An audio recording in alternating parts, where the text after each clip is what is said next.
जाने की इजाजत मेरे पास क्यों है? और यदि मुझे अपनी मां मानता है तो जाओ, तेरी अवध वही है जहां राम।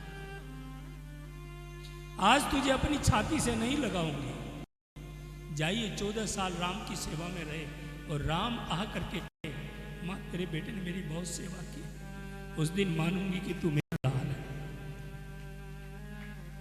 और यदि राम की सेवा नहीं हुई, वहां तू ऐश करने की कोशिश की, तूने सोने की कोशिश की, तो डूब के मर जाना, मुझे मुंह मत दिखाना।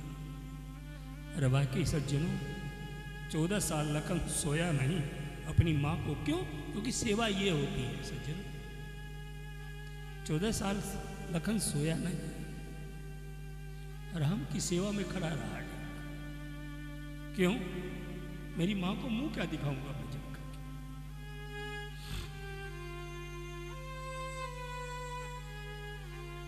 और अपनी मां से इजाजत लेकर के,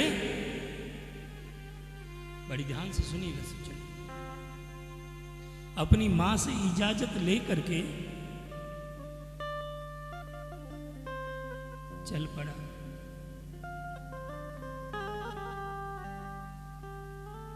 और चल करके अपनी पत्नी से भी मिला है। उर्मिला थाल लेकर के खड़ी है, मेरे पति हमारे प्रभु राम के साथ जाएंगे, तिलक करके खुशी खुशी से भेजूंगी और कहूंगी पतिदेव 14 साल के लिए समझ लेकर तुम्हारी उर्मिला मर गई।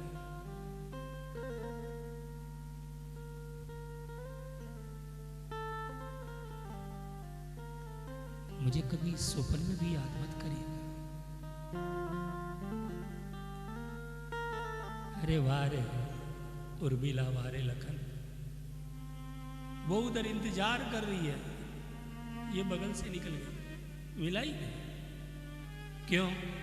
कहीं मैं जाऊं और वो रो पड़े, मेरे रास्ते का बाधक बन जाए, फिर मेरी सेवकाई कहेगी।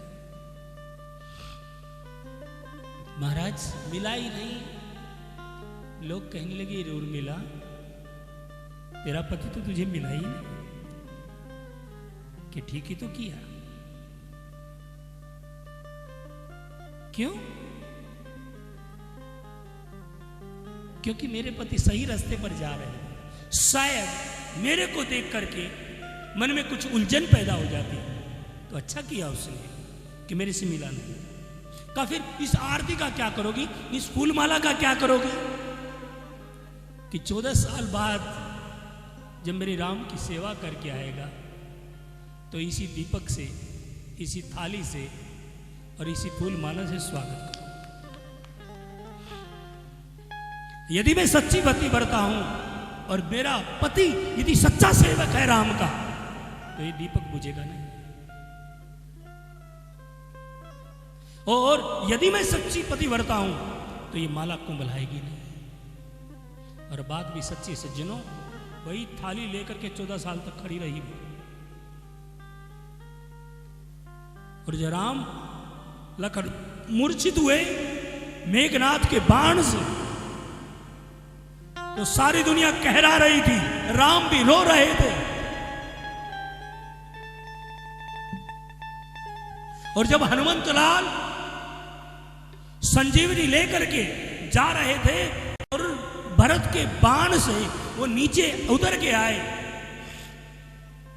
यहां भरत रो रहे थे कि मैं कैसा अन्यायी हूं, कैसा पापी हूं, कैसा अनर्थकारी हूं कि मैं राम के कार्य में बाधक बन जाता हूं।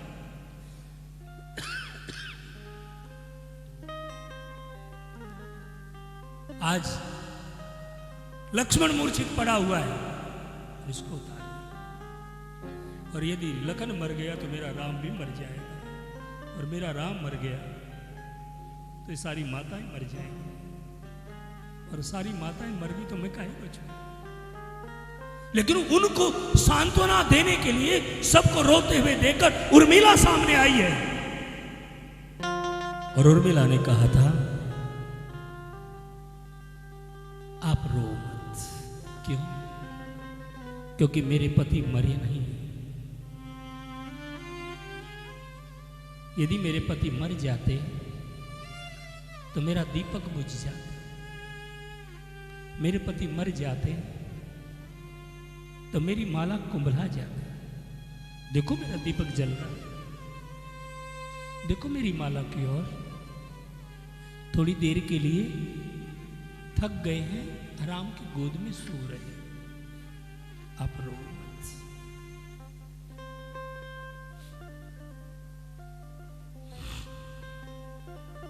रो मत आप लोग। सुलोचना के पातिव्रत्य में वो ताकत नहीं जो मेरे पतिव्रत धर्म को तोड़ दे। सुलोचना का पति एक पापी का साथ दे रहा है, तो मेरा पति राम धर्मात्मा का साथ दे रहा है। मेरा पति मरा नहीं है, आप रो मत। महाराज सबको रोक दिया और कहा हनुमंतलाल जाओ आप, मेरा पति जीवित है।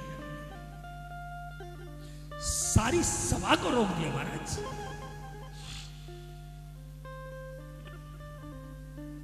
और एक बात बताऊं सज्जनों, सबसे बड़ा पात्र है उर्मिला रामायण का। दुनिया का सबसे बड़ा पात्र है उर्मिला,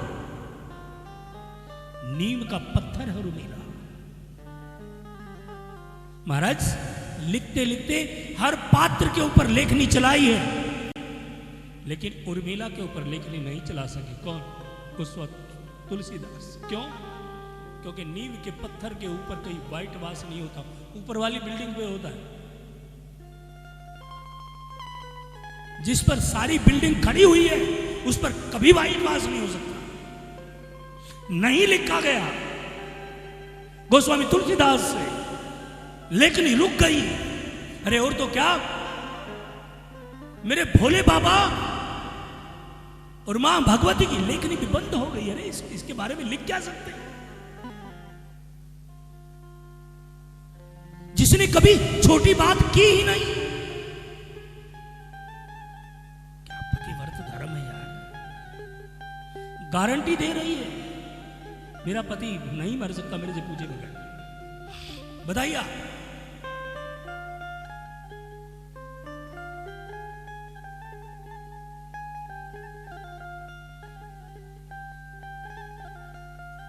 क्या पात्रता है। और नाम जपत लड़की भली, साकत भयान पूत। सबरी तो वैकुंठ गई और धुंधुकारी भया भूत। नाम जपत लड़की भली, साकत भयान पूत। सबरी तो वैकुंठ गई पर धुंधुकारी भया भूत। नाम जपने वाली लड़की श्रेष्ठ है सज्जनों। वो दुष्ट किस काम का जो राम के नाम की ओर ना चले। वो तो खुद ही भूत है और परिवार को भी भूत बनाएगा वो। इसलिए सबरी की ओर देखो सज्जनों। एक बात के ऊपर टिक गई। मतंग ऋषि ने बस एक ही बात कही थी, बेटा तेरे घर राम आएंगे। बस इसी बात को पकड़ लिया। हम तो 70 जगह खोपड़ा बिड़ाते घूमते रहते हैं, बात पर विश्वास ही नहीं होता। क्या नहीं तो सज्जनों, शास्त्र जो बात कहता है, एक बात को पकड़ लो, क्या हो जाएगा? मेरा परमात्मा मिल जाएगा तुम्हें। लेकिन हम तो पकड़ते ही नहीं। खोपड़ी कहीं कहीं धक्के खाती घूमती रहती है। इसलिए टिको। भागवत हमें चलना सिखाती है, रामायण हमें जीना सिखाती है। सबरी को कितने लोगों ने नहीं भड़काया होगा। अरे कहने वाले तेरे गुरु ही मर गए, क्यों पाखंड कर रही है, ये कमी है वो कमी है, ऐसा हो गया वैसा हो गया। क्या भड़काने की कोशिश की महाराज।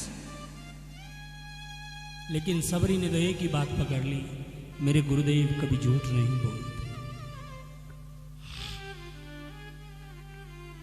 और सबरी बुहारे रास्ता, आएंगे राम जी, सबरी बुहारे रास्ता, आएंगे राम जी, सबरी बुहारे रास्ता, कब आएंगे राम जी,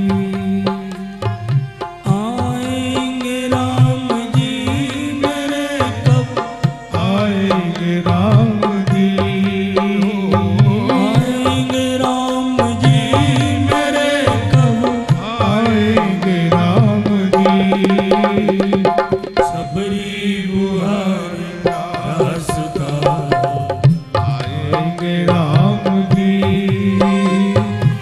सबरी बुहारे रास्ता, आएंगे राम जी, भवानी शंकर बंदे, श्रद्धा विश्वास स्वरूपिणो, याभ्याम विनान पश्यन्ति, सिद्धा स्वात्मस्तमीश्वर, विश्वास पे टिक जाओ, अपनी श्रद्धा रूपी गड्ढा बना लो, सब कुछ संभव है। इसलिए आज यही बात कह रही है सुमित्रा, तात तुम्हारी बात मात वह देही। पिता राम सब भात सदे, बेटा तेरे माँ बाप तो वहीं खड़े थे, तू यहां क्यों आया? अवध जहां तह राम निवासु, तेहि दिवस जहाँ भान प्रकाश, तेरा अवध तो वही है जहां राम है, तू यहां क्या करने आया है? और यदि मुझे अपनी मां मानता है तो जाओ, राम के चरणों में अर्पण हो जाओ। उस दिन तुझे अपना बेटा कह के पुकारूंगी, जिस दिन राम आए, जिस दिन राम के